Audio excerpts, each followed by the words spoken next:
चलो, bank reconciliation statements के notes निकाल लिए आप लोगों ने। चलो ठीक है। अब राजे आ जाओ नेक्स्ट पार्ट पे। सो आज के लेक्चर में हम लोगों ने आपके कोशिश करेंगे दो टॉपिक्स रिवाइज करने की। एक chapter number 3 bank reconciliation statement, और दूसरा चैप्टर नंबर 5 आपका जो डेप्रिसिएशन वाला है, ठीक है। चैप्टर 4 इन्वेंट्री तो मैं ऑलरेडी रिवाइज करवा ही चुकी हूँ आप लोगों को, है ना। चलो ठीक है। अब राजे देखो, समझो मेरी बात को यहाँ पे ध्यान से। बैंक रिकंसिलिएशन स्टेटमेंट का मतलब क्या हुआ। पहली बात तो रिकंसिलिएशन का मतलब क्या होता है। रिकंसिलिएशन का मतलब होता है कुछ ना कुछ मैच करना। ठीक है। आपके पास कोई भी दो चीजें हैं रजे, कौन सी दो चीजें हैं। फर्स्ट है रजे आपके पास बैंक स्टेटमेंट, और दूसरा है आपके पास लेजर। आपने इन दोनों को मैच करना है, इसमें कुछ डिफरेंसेस आ गए। ब्रॉडली तीन कारणों की वजह से डिफरेंसेस आते हैं, वो मैं अभी इसी लेक्चर में आपके साथ आगे डिस्कस करूंगी। इसमें कुछ डिफरेंसेस आ गए हैं, वो डिफरेंसेस को आपने रिजॉल्व करना है, ताकि आप लोग जो है वो स्टेटमेंट को अकॉर्डिंगली मैच करके अपने ईयर एंड जो बैलेंस शीट वगैरह बना रहे हो उसमें बना सकते। ठीक है। यहां तक मेरी बात समझ में आई। ये हमारा बैंक रिकंसिलिएशन स्टेटमेंट है। अब रजे देखो, मैंने आप लोगों को नोट्स में क्या लिखवाया था। मैंने कहा था कि the bank transactions of the business are recorded at two separate places. एक जो हमारी कैश बुक का बैंक कॉलम है, और दूसरा बैंक की जो ट्रांजेक्शन है वो बैंक खुद भी रिकॉर्ड करता है। और इन दोनों में आते हैं डिफरेंसेस, इनके डिफरेंसेस को रिकंसाइल करने के लिए हम बैंक रिकंसिलिएशन स्टेटमेंट बनाते हैं, ठीक है। अब सबसे पहले तो आप लोगों को इम्पैक्ट ऑफ ट्रांजैक्शंस जो है वो समझना पड़ेगा। देखो, सुपोज करो कि पंजाब नेशनल बैंक के साथ मेरा करंट अकाउंट है, और इस वक्त मेरे करंट अकाउंट में पॉजिटिव बैलेंस है, कितने का, 8 लाख का। ठीक है। तो मुझे बताओ, ये जो 8 लाख का बैलेंस है ये मेरे लिए एसेट है या लाइबिलिटी। क्या है ये मेरे लिए। मैंने बोला कि पंजाब नेशनल बैंक में करंट अकाउंट है मेरा, ठीक है। और ये जो करंट अकाउंट है इसमें मेरा पॉजिटिव बैलेंस है 8 लाख का। तो ये जो 8 लाख का बैलेंस है ये मेरे लिए एसेट है या लाइबिलिटी। एसेट है, राइट। ठीक है। अब मेरे लिए ये एसेट है तो मैं इसको क्या बोलूंगी, डेबिट बैलेंस। लेकिन बैंक के देखो, ये मेरे लिए फेवरेबल बैलेंस होगा, लेकिन बैंक के लिए ये क्या होगा, अनफेवरेबल बैलेंस। अनफेवरेबल बैलेंस क्यों, क्योंकि अगर मैंने अपना पैसा बैंक में जमा करवा रखा है 8 लाख, तो वो जो पैसा है वो मुझे बैंक ने वापस देना है। मैंने बैंक के पास जमा करवा रखा है, तो इसीलिए वो बैंक के लिए क्या होगा, लायबिलिटी यानी कि क्रेडिट बैलेंस। तो सबसे पहले तो आपको ये समझना होगा बैंक रिकंसिलिएशन स्टेटमेंट बनाते वक्त कि जो बैंक का डेबिट बैलेंस है वो आपके लिए क्या है, सॉरी, आपके लिए जो डेबिट बैलेंस है वो बैंक के लिए क्या है, क्रेडिट बैलेंस। और अगर डेबिट बैलेंस मतलब फेवरेबल बैलेंस और क्रेडिट बैलेंस मतलब अनफेवरेबल। अब अगर इसी अकाउंट में सुपोज करो मेरा ओवरड्राफ्ट पड़ा होता, ओवरड्राफ्ट मतलब नेगेटिव बैलेंस पड़ा होता 4 लाख का, तो ये मेरे लिए क्या होता, लाइबिलिटी। मतलब मैंने बैंक के 4 लाख रुपए यूज कर लिए, राइट। ये मेरे लिए लाइबिलिटी होता। अब जो राजे ये लाइबिलिटी है वो मेरे लिए क्रेडिट बैलेंस है और अनफेवरेबल है, तो मेरे लिए जो क्रेडिट बैलेंस है वो बैंक के लिए क्या है, डेबिट बैलेंस। ये चीज तुम्हें समझ आ गई ना, कोई दिक्कत तो नहीं है इसमें। ऑनलाइन स्टूडेंट्स मुझे सभी का रिस्पांस चाहिए रजे, क्लियर टू ऑल यहां तक। ओके, ठीक है। चलो, इम्पैक्ट ऑफ ट्रांजैक्शन हमने समझ लिया। अब रजे देखो, मेरी बात यहाँ पे ध्यान से सुनो। नेक्स्ट जो हमने पढ़ना है वो पढ़ना है टाइप्स ऑफ एरर्स, या टाइप्स ऑफ ट्रांजैक्शंस जिनकी वजह से डिफरेंस आता है, ठीक है। कॉजेज ऑफ डिफरेंस ये रहा। देखो, there are 3 causes of difference. First of all है टाइमिंग डिफरेंस, फिर ट्रांजैक्शन, और फिर है एरर्स। अब इनको समझते हैं। तो ये चीज मैंने आप लोगों को यहाँ पर लिखवाई हुई है, causes of difference. Timing difference हो गया, ट्रांजैक्शन की जगह पर मैंने अनरिकॉर्डेड आइटम्स बोला था, और एरर्स बैंक में भी हो सकता है, लेजर। अब राजे, आप लोग जब भी बैंक रिकंसिलिएशन स्टेटमेंट का क्वेश्चन सॉल्व करोगे, तो उस क्वेश्चन में राजे आप लोगों ने क्या करना है, आप लोगों ने ये देखना है कि गलती कहां पर है।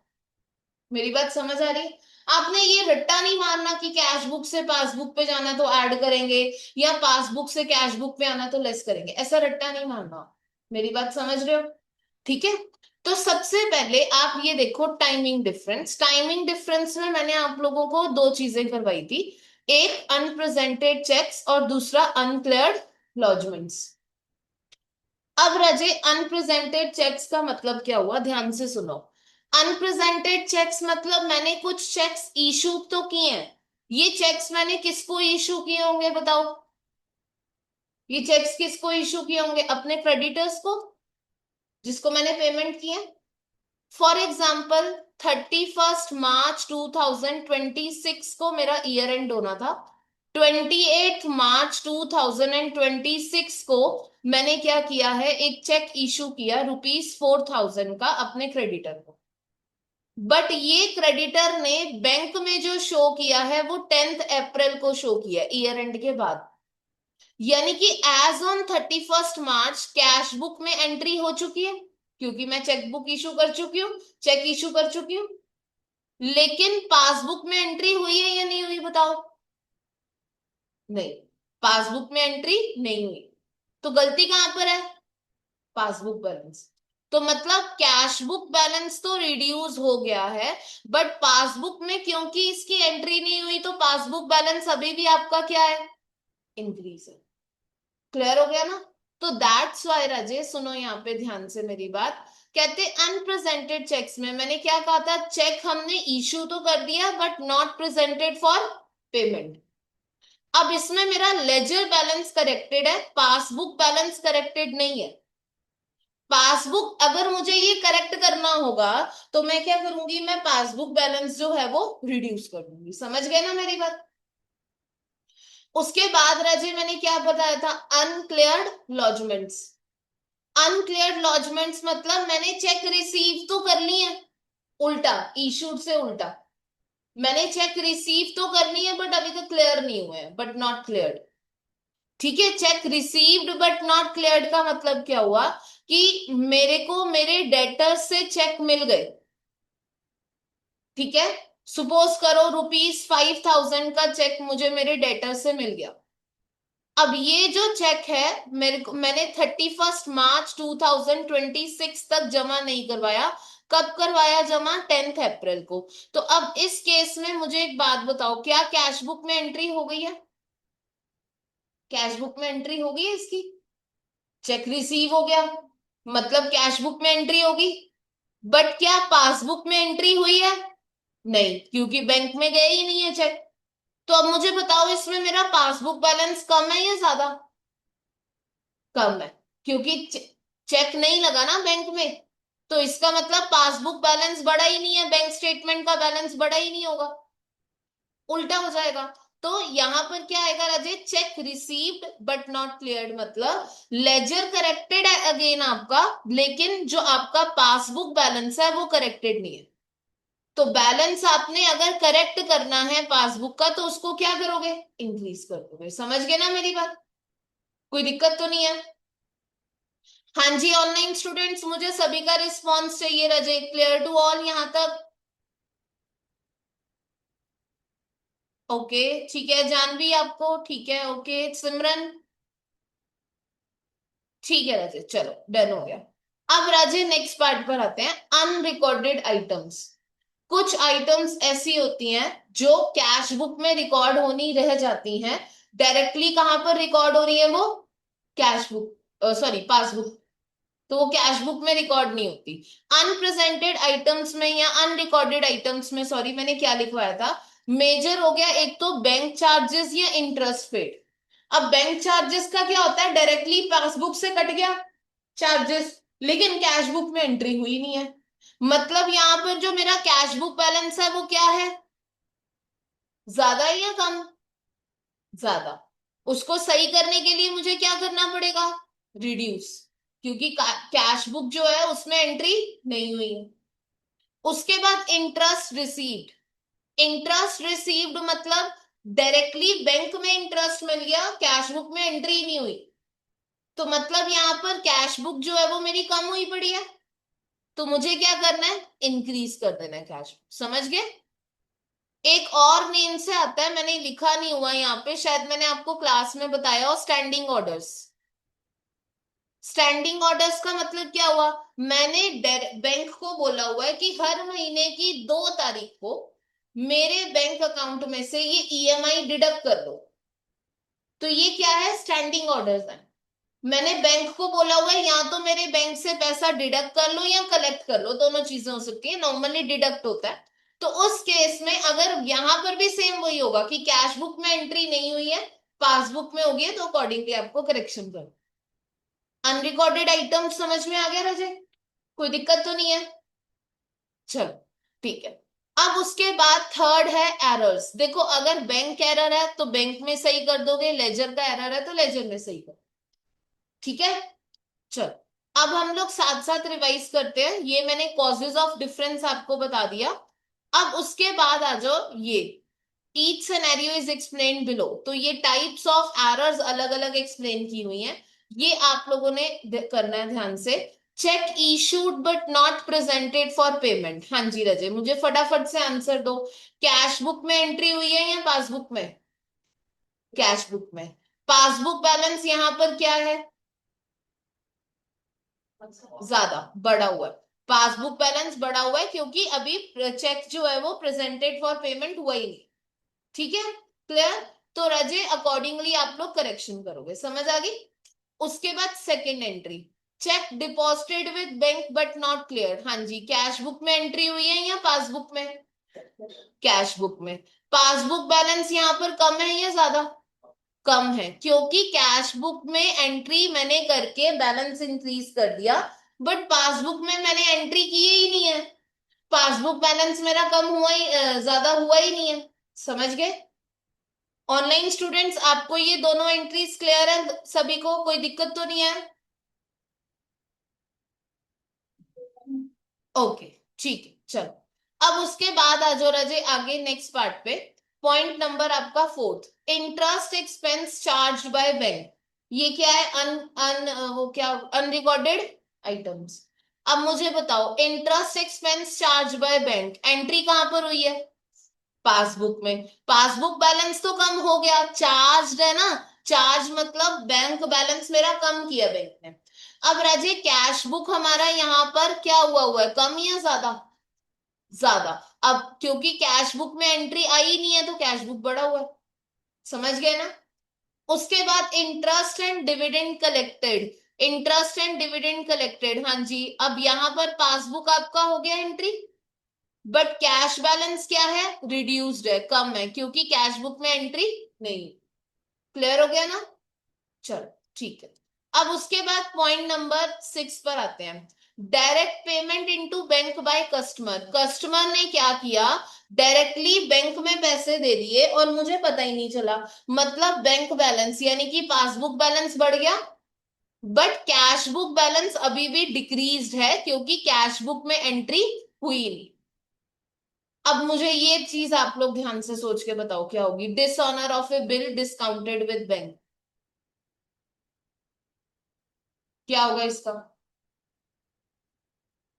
क्या समझाया था मैंने?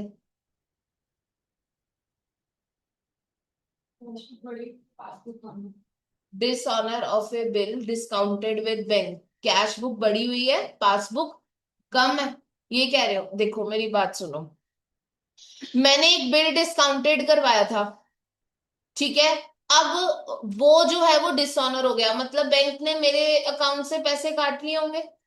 अगर बैंक ने मेरे अकाउंट से पैसे काट लिए होंगे मतलब पासबुक बैलेंस कम हो गया, और कैश बुक क्या है, चलो समझ गए ना मेरी बात? कोई दिक्कत तो नहीं है ना? चलो ऑनलाइन स्टूडेंट्स एट एंट्री तक कोई प्रॉब्लम रह जाए आप लोगों को यहां तक? डन है? ओके ठीक है, चलो अब नेक्स्ट पार्ट पर आओ। Bills collected by bank on behalf of customer, directly bills bank ने ही कलेक्ट कर लिए कस्टमर के बिहाफ पे, तो पासबुक बैलेंस क्या हो गया, बढ़ गया, क्योंकि बिल्स कलेक्ट हो गया। और कैश बुक बैलेंस पे क्या असर आया? कम हो गया। क्यों कम हो गया? नहीं, कम ही है, क्योंकि कैश बुक में एंट्री नहीं। क्लियर हो गया ना? अब ये समरी टेबल दिया हुआ है, आप लोग अपनी बुक्स में मार्क कर लो, आप लोगों का ये कहीं ना कहीं काम है। क्लियर? अब एक तो नोट्स में मैंने आपको ये चीज करवाई थी, दूसरा मैंने करवाया था कि आपको जो बैंक रिकंसिलिएशन के क्वेश्चंस आते हैं रजे, वो दो तरह के क्वेश्चंस आते हैं।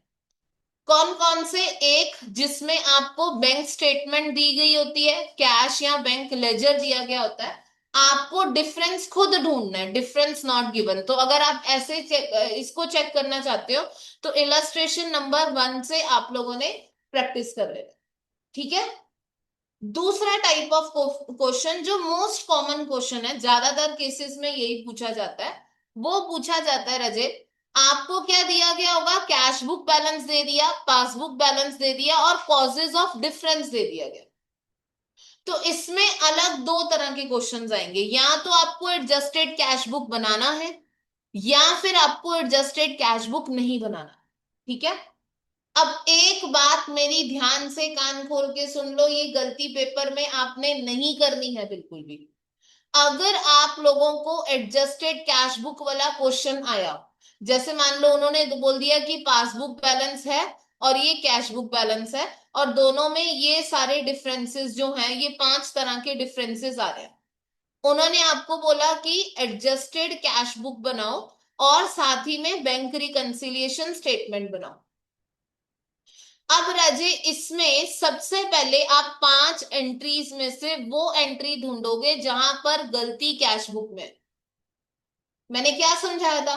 5 एंट्रीज ढूंढो और उन एंट्रीज में से देखो कि कैश बुक में कहां पर गलती है, जो जो गलती कैश बुक में सही करने वाली, और उस एंट्री को आप लोग अकॉर्डिंगली एडजस्टेड कैश बुक में डाल दोगे, पहले एडजस्टेड कैश बुक बनेगी।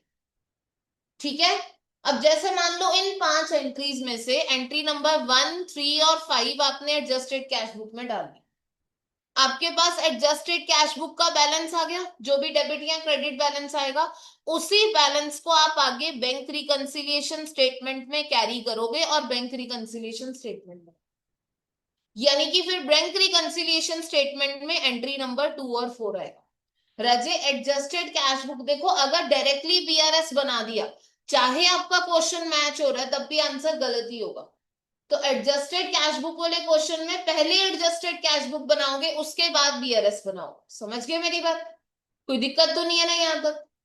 हाँ जी, ऑनलाइन स्टूडेंट्स रजे, आप लोगों को कोई प्रॉब्लम यहाँ तक किसी को? ठीक है, ओके, चलो, डन हो गया। अब राजे, इसमें मैंने आपको एक ये एडजस्टेड कैश बुक वाला बता दिया, एक और देख लेती हूँ मैंने टॉपिक आपको कौन सा, हाँ, adjustments to be made in cash book. अब कौन कौन सी एंट्रीज है जो कैश बुक में आती हैं, ये सारी लिस्ट मैंने आपको क्वेश्चंस के साथ साथ बनवाई थी, याद है? साथ साथ हम क्वेश्चंस कर रहे थे और साथ साथ हम इस लिस्ट को अपडेट कर रहे थे। अब आप एक काम करो, आप लोग 2 मिनट्स का टाइम लो और इस सारी लिस्ट को एक बार अपडेट, एक बार रिव्यू कर लो, कोई प्रॉब्लम है तो पूछो, जल्दी करो, करो। ये मैंने नोट्स में लिखवा रखी है। जिस एंट्री में दिक्कत आती है उस एंट्री में मेरे से पूछो।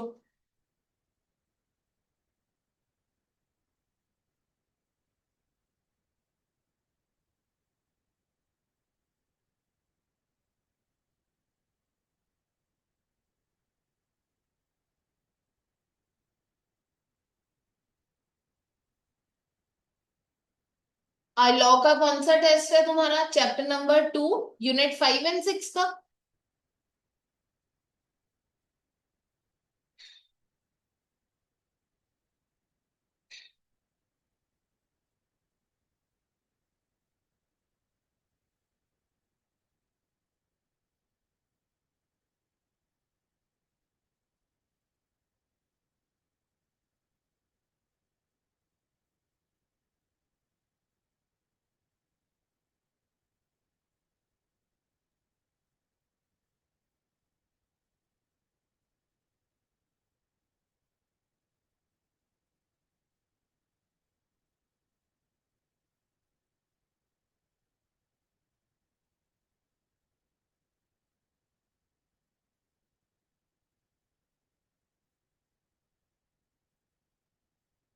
हाँ जी, कर लिया रिव्यू, करवाऊं मैं? देखो अब सुनो मेरी बात यहाँ पे ध्यान से। रजे, इसमें आप लोगों की जो फर्स्ट एंट्री है वो है cheques directly deposited by customer into bank. अब बताओ, अगर ये एंट्री एडजस्टेड कैश बुक में आएगी तो डेबिट साइड आएगी या क्रेडिट साइड? हाँ, डेबिट साइड, बिल्कुल सही। देखो बैंक ने में डायरेक्टली कैश जमा कर, सॉरी, कस्टमर ने डायरेक्टली कैश जमा करवा दिया बैंक में, यानी कि डेबिट साइड आएगी। फिर इनकम रिसीव्ड इनटू बैंक, अगर ये एंट्री एडजस्टेड कैश बुक में आएगी कौन सी साइड आएगी? हाँ, इनकम डायरेक्टली बैंक में आ गई है, अब आपको उसको कैश बुक में डालना है, कौन से साइड पर डालोगे? डेबिट साइड पर डालोगे ना, इनकम है ना। ठीक है, तो ये भी डेबिट साइड पर आएगा। ठीक है, ये देखो, इसमें उल्टा नहीं करना। एडजस्टेड कैश बुक में, मैंने बोला ना, एडजस्टेड कैश बुक का मतलब जो कैश बुक में सारे आपने एरर्स किए हुए हैं या जो आइटम्स कैश बुक के लिए छोड़ दी गई हैं उसको आप लोग कंसीडर कर लो। ये देखो, मैंने नीचे एडजस्टेड कैश बुक भी बनवाई हुई है आपको नोट से। चेक डिपॉजिटेड बाय कस्टमर और income directly credited to bank. उसके बाद नेक्स्ट क्या है? Expenses paid directly by bank, directly expense pay हो गया बैंक के द्वारा। अब एक्सपेंस है तो कौन से साइड आएगा? Credit side. उसके बाद नेक्स्ट, बैंक चार्जेस लीव्ड, अब अगेन बैंक चार्जेस है तो कौन से साइड आएंगे? क्रेडिट साइड पर, बिल्कुल सही है। उसके बाद next, locker rent levied by bank, locker का रेंट जो है वो बैंक ने मुझसे लिया है, तो कौन सी साइड आएगा? क्रेडिट साइड, बिल्कुल सही है, लॉकर रेंट आ गया। उसके बाद wrong credit in cash book, अच्छा अच्छा, wrong debit in cash book. अब ये बताओ, अगर आपने रॉन्ग डेबिट कर दिया कैश बुक में, उसको कैंसिल आउट करने के लिए क्या करोगे? बिल्कुल सही, क्रेडिट करोगे। मुझे एक बात बताओ जरा, सुपोज करो मैंने रॉन्ग डेबिट जो किया है वो 4000 का किया, तो इसको क्रेडिट कितने से करना है आपने? 4000 से, 8000 नहीं करना, जब तक आपको एरर का वो ना बतायो, कारण ना बतायो। जैसे अब ध्यान से सुनो, जैसे मान लो आपको यहाँ पे बोल दिया गया कि locker rent levied by bank of ₹2000 was entered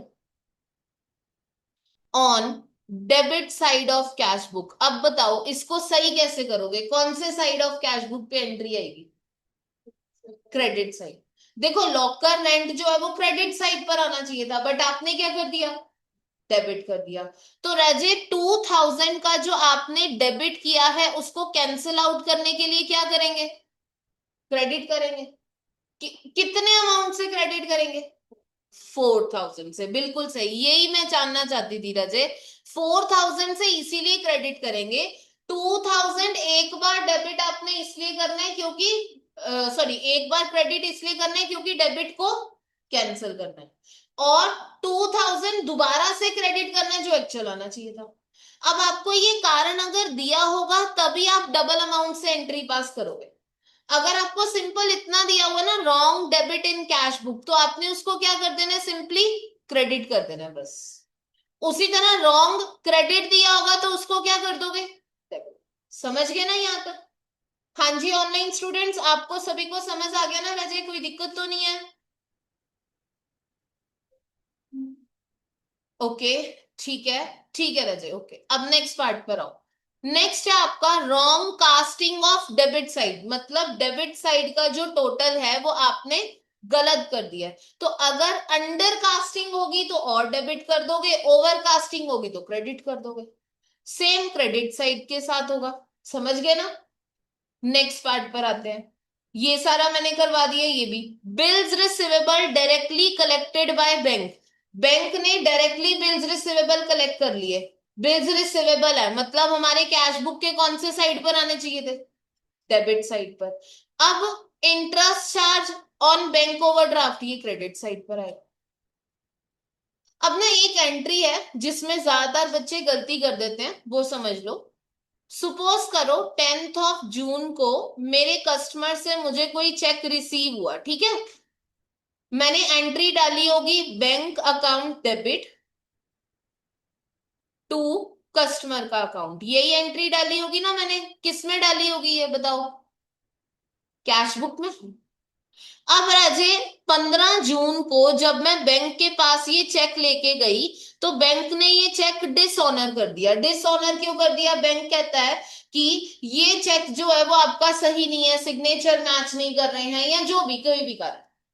तो अब डिसऑनर ऑफ चेक बताओ, कैश बुक में एरर है या पासबुक में एरर है? पहले तो ये बताओ। कैश बुक में एरर है, क्योंकि देखो पासबुक में तो एंट्री गई ही नहीं है। पासबुक में एंट्री गई नहीं है। गई क्यों नहीं है एंट्री? क्योंकि रजे जो आपकी पासबुक है उसमें तो डिसऑनर हो गया चेक। कैश बुक में एरर है। अच्छा, कैश बुक में जो एरर है उसको सही करने के लिए क्या एंट्री पास करोगे?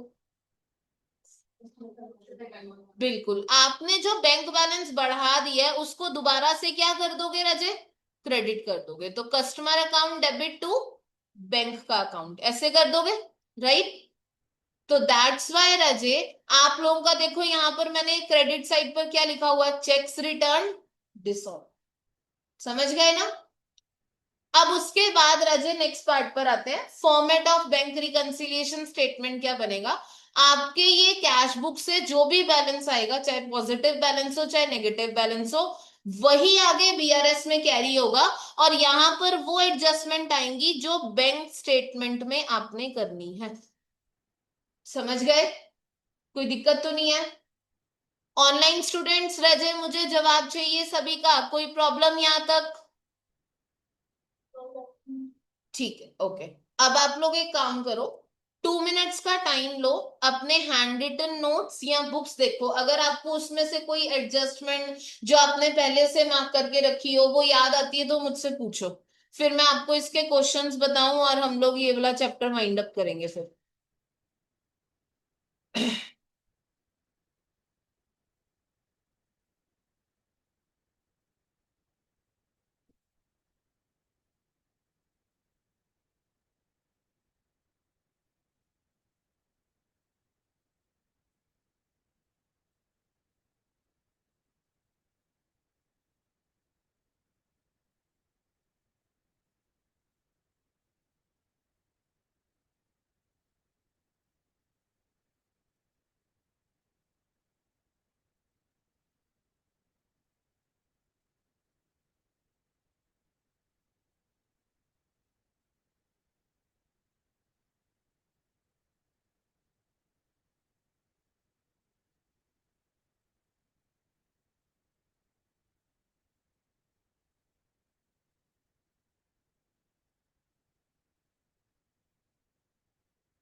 हाँ जी रजय, डन है?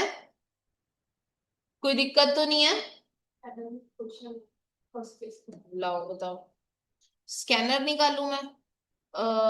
स्कैनर आपका कहाँ पर है?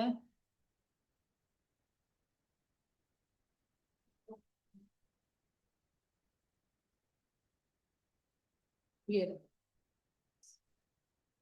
स्कैनर में क्वेश्चन नंबर बताओ रजत। स्कैनर का क्वेश्चन नंबर 1 है, 34 पेज।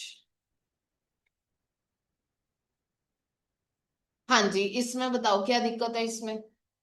फर्स्ट क्वेश्चन की फर्स्ट एंट्री। अच्छा, चलो।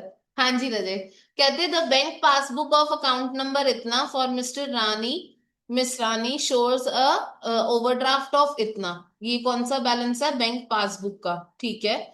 On going through the passbook the accountant found the following, a cheque of rupees 1080 credited in the passbook on 28th March, ठीक है, credited in the passbook being dishonor is debited again in the passbook on 1st April.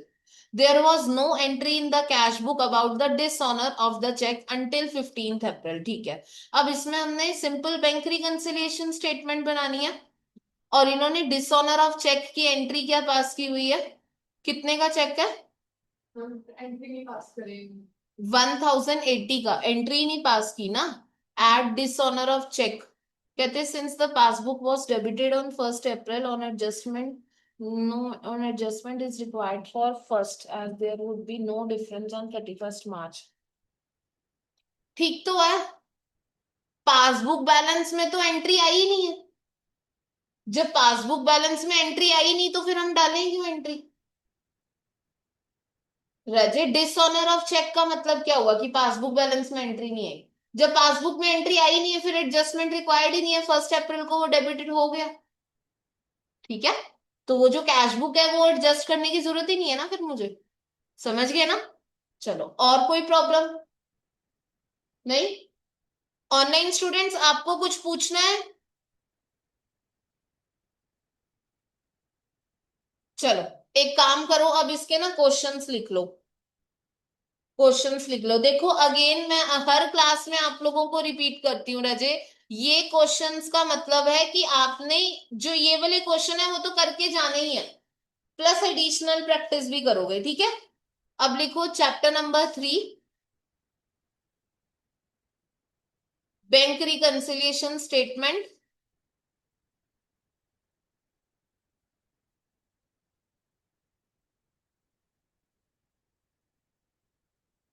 To parts हैं, module question, scanner question. Module questions लिखो पहले, illustration